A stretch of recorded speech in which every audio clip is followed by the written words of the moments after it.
Broken heart, the day a parent called me a poor man in front of her child. A true story I'll never forget. 9 years ago, I was teaching in a secondary school in Lagos State, Nigeria. I was younger, still full of fire, firm, passionate, and very disciplined. Mathematics was my world. I didn't joke with assignments. If you were in my class, you had to come prepared. There was this girl. She didn't like maths. She never did her assignments. She laughed at those who wanted to learn. She mocked the serious students and proudly flaunted her empty notebook like it was a trophy. Her defiance wasn't new, but that day she pushed too far. I had already started teaching. She walked into the class without her maths note again. No assignment. No shame. I calmly told her to kneel down. She refused. "Sir, what did I do?" I said. "You didn't do the assignment." And she replied with a smirk. Is it by force to do assignment? That moment. As a young teacher still believing discipline could change people, I gave her 4 strokes of the cane. She cried and ran home. Her house was close to the school. Within minutes, her mother stormed in.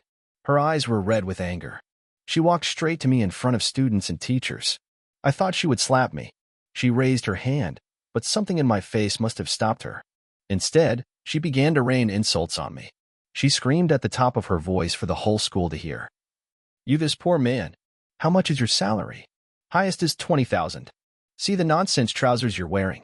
You want to flog my child because of maths assignment?" The students watched.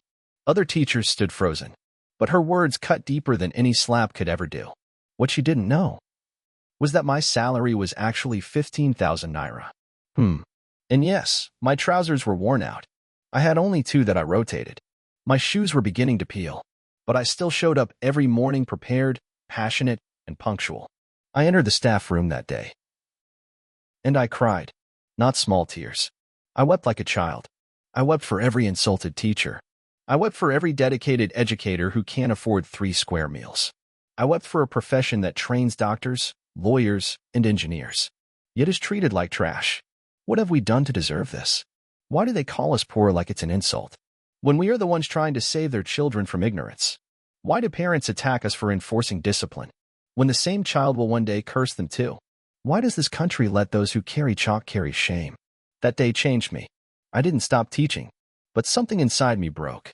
I began to understand that being a teacher in Nigeria is not just a job, it is warfare without weapons. You fight poverty, disrespect, insults, delayed salary, student rebellion, and parental attack all alone. Today, I'm stronger, but the pain of that moment still lives in me. To every teacher reading this, you are not alone. Your work may not be valued today, but someday, the same students and maybe even their parents will realize the gold you carried in your hands.